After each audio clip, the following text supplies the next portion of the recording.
ba yung dinudukot niya dyan? Huli ka. Punta ka naman sa opisina ni Isko. Ng kawatan. Ayaw lumaban ng patas. Oh. Oh, ayun yung idol, oh. Mukha, oh. Ayun yung kasama niya, oh.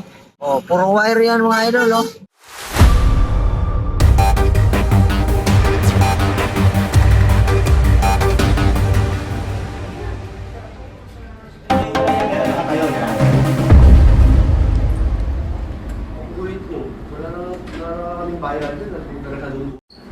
Tatlo yun, di ba? Just yung suspect natin na nasa ilalim, si Alias Toto. Ito pa yung nanay niya. Saan si Toto? Hindi pa kung simula ka. Pag umuwi lang siya, susubok natin. Sinusunod siya. Kasi nung first time po na hinirap natin sila kay Yorme, minor pa yung time na yun kaya nilisip. Pero sinupo niya rin yun, sir. Kaya natin nakuha. Ngayon si Toto, legal na, legal age Hindi na. age na. 18 na po siya. Pag mamaya siya pag umuwi, isusuko niya rin sa atin.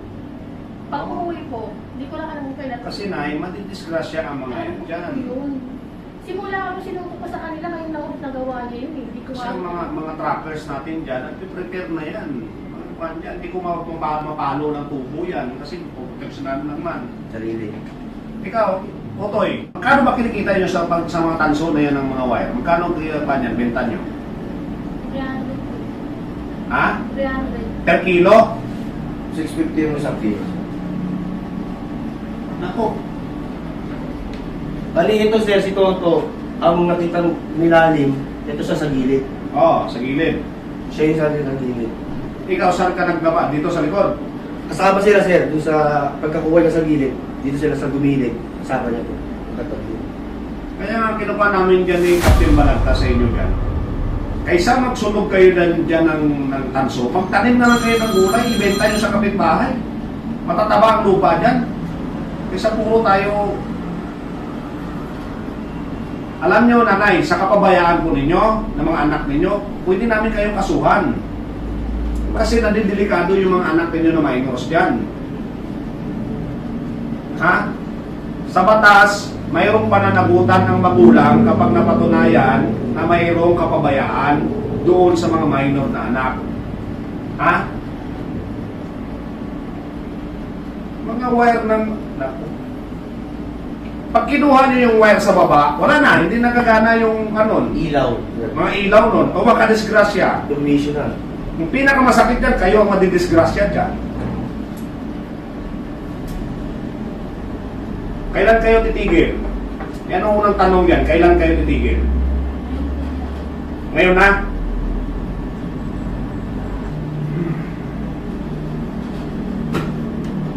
Hindi nyo ba nakikita ang mga kwan yan ay pinipresenta na kayo? May pinakasuhan pa. Magsunog kayo ng tanso. Ilan lang yan? Kakasuhan pa kayo ng pulis ang pagsusunog.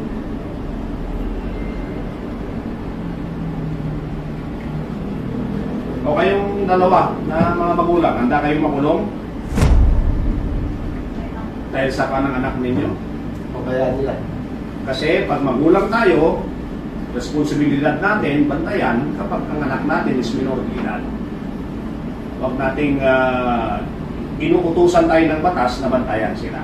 Ha? Ngayon po, si Toto, hintayin namin ito. Hinahanap na ito ng mga operatiba natin. Ha? Kung hindi ko, didisiplinahin natin yan, kakasuhan natin. Ha? Nay, dalawa lang yan. Either si Toto makasuhan o ikaw. Kayo po bilang minor na pan, para papakasuhan din namin kayo.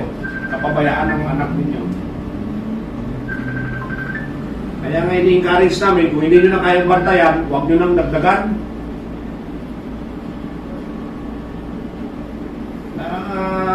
Highlight palagi ang road 10 dahil sa mga ganyan.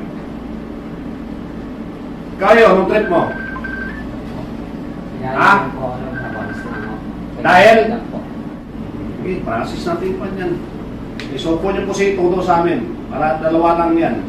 Susuko siya ng maayos. Alam nyo na yun. Ngayon na ate, prepare po kayo ha. Papakasuhan din namin kayo. Papadala namin ito sa Boys Town. Galit miss ka yun. Sa papadala sa television. Television. Hindi